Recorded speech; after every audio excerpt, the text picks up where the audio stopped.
Hi, this is Dennis with Second Chance Tackle. Today we're going to take on one of the big Penn Spinfishers. It's the 850 SSM by Penn. This reel is one of the first ones made in China. And we're going to do a take apart and service and tune up on this reel. I'm going to start by taking off the spool and the drag tensioner knob that I put into plastic trays as used for parts buckets. We're going to remove the handle and we'll get underneath this reel. Just make sure it's clean, that it's re-lubed, and that if you have one of these, you know how to service it going forward. And if you don't have one of these but are thinking about getting one of these, then it'll show you how this reel is made and what the components are underneath it. As I mentioned, this is one of the first of the Penn reels that was moved over to China. I believe all production came through. A little trouble with that one screw there.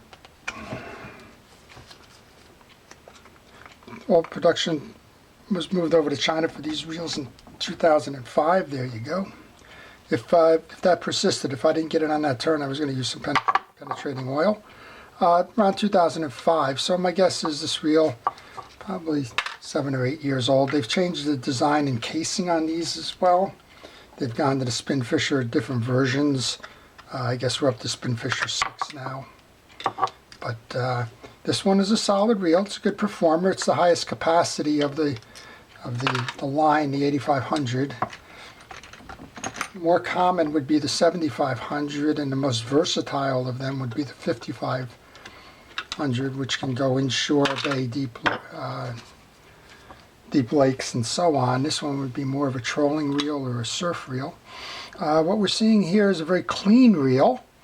All it needs really is just a little bit of grease and oil, but we'll take you through the pieces and parts. So we've got, sounds like a metal case, not the graphite. I'm going to swing this down so that we can get exposure to the crosswind block. We're going to take those two screws out, and that will release the axle shaft.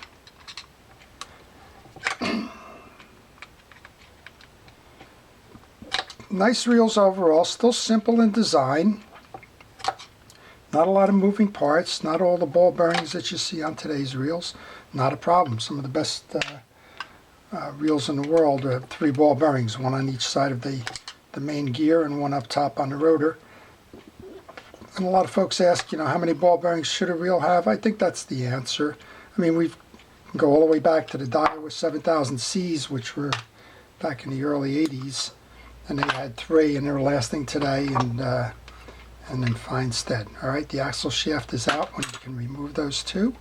And we should be able to pull the main gear, pull the crosswind block, and pull the crosswind gear.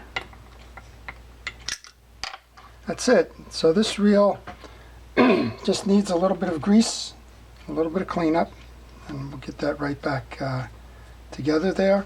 Solid, like I said, metal frame. We're going to come up top, take the rotor off while we're at it. Make sure that that's properly serviced. There's a hold down screw on this. And always key, if you don't have a familiarity with the reel, take pictures along the way. I actually have 2 parts trays here. I kind of have one set aside for pieces of particular assemblies, so that I know, for example, this is a small screw here, so as not to confuse this screw with the screws I just took off of the crosswind block. That's actually going into a different parts tray. And then we have, let's see what we got here. Nope, the next size up.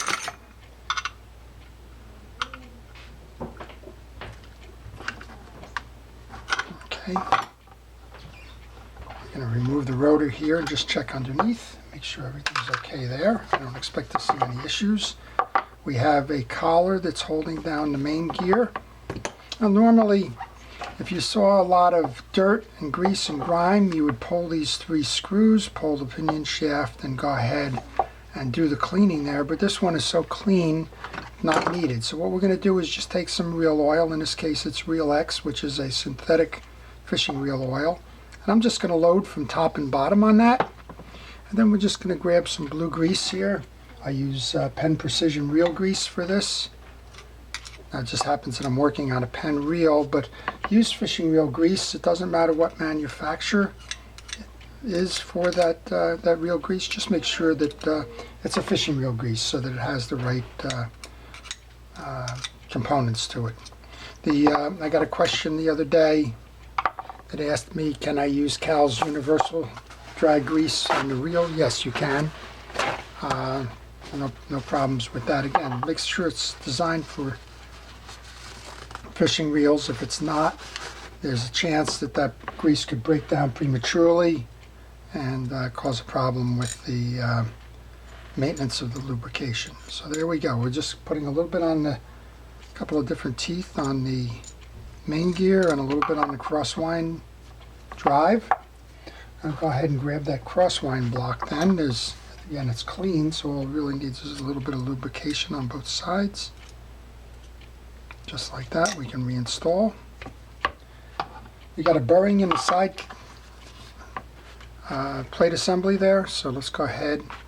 I use both. I have Penn Precision Reel Oil and I have Reelex. Doesn't really matter which one you're using. That just happened to be close at hand as I was searching for that. And then we can just kind of go make sure that we clean up the crosswind block. There's some old grease on that.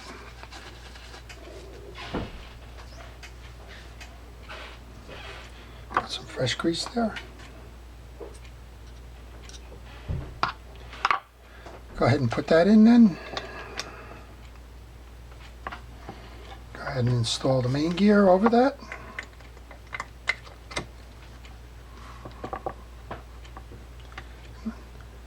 Didn't bother to take the bearing off the shaft there, but we'll just oil that bearing. Clean off the axle shaft.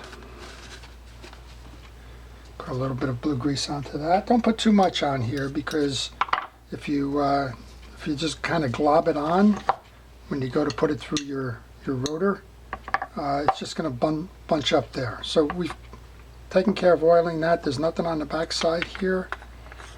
This simply can go on. Grab the nut, close with that.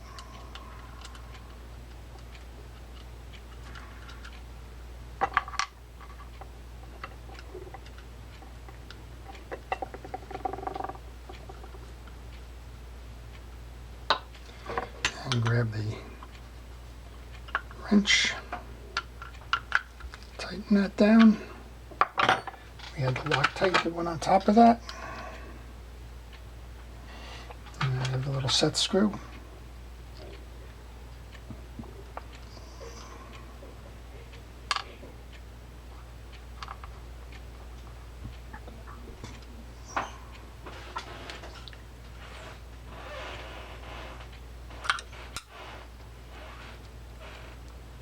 Those of you that watch the videos know I have a little bit of a problem with these small screws. And it's that time. Go get a cup of coffee and come on back. Actually, I think this is off just a little bit. There we go. That should fix that. And centering that hole.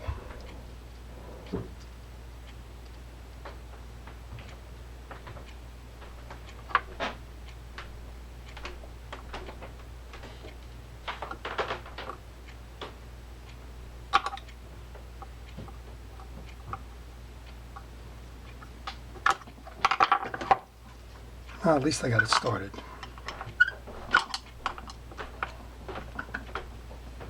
Okay, that's tightened down. Now we can go for the main shaft.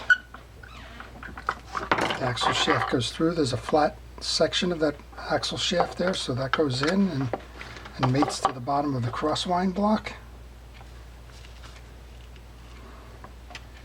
And you grab the crosswind key that it's going to hold it.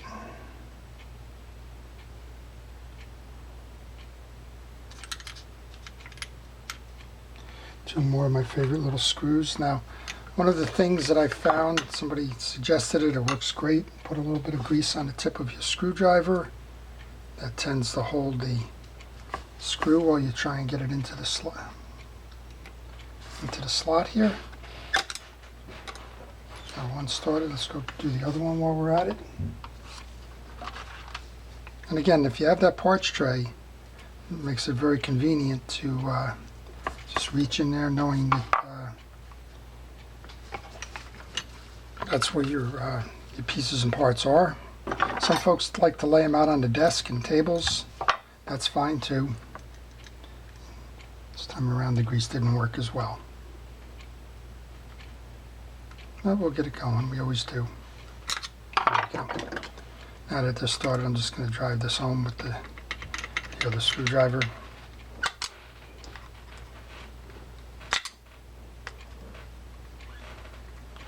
One done. You can see solid construction, not many moving parts. Main gear drives the pinion gear, drives the oscillating gear, makes the axle go up and down. Pinion gear turns the rotor.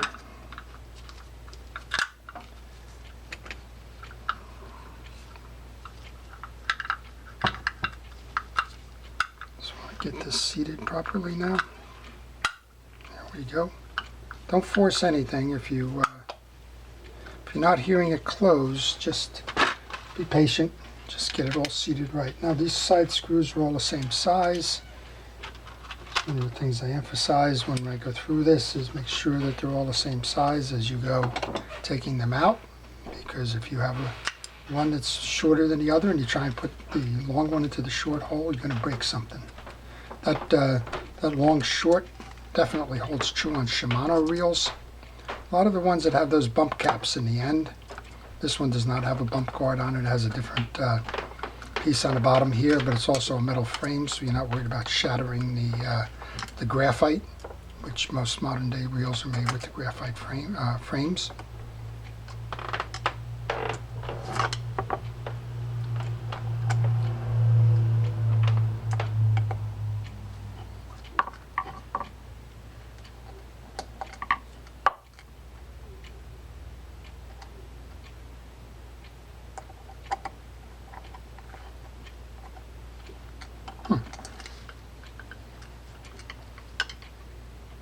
For whatever reason, me and this screw are just not having any luck here. There we go. Must have been caught on some kind of ridge somewhere. Be patient. Patience pays off. You don't break anything. Alrighty. And then down to the last screw on the case. And once you have that last one in, just go back, make sure that you got them all tight. Pretty sure I do, but it doesn't hurt. And we'll grab the handle. Now we already got it spinning, which is nice. This is a smooth operator. There you go, very nice. Make sure we got the bail working. Okay, just up top now, and we'll do the service on the drags. The drag stack sits inside the spool.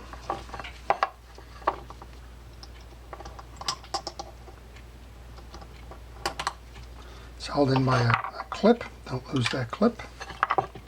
Should have HT100 drags in here, which we do.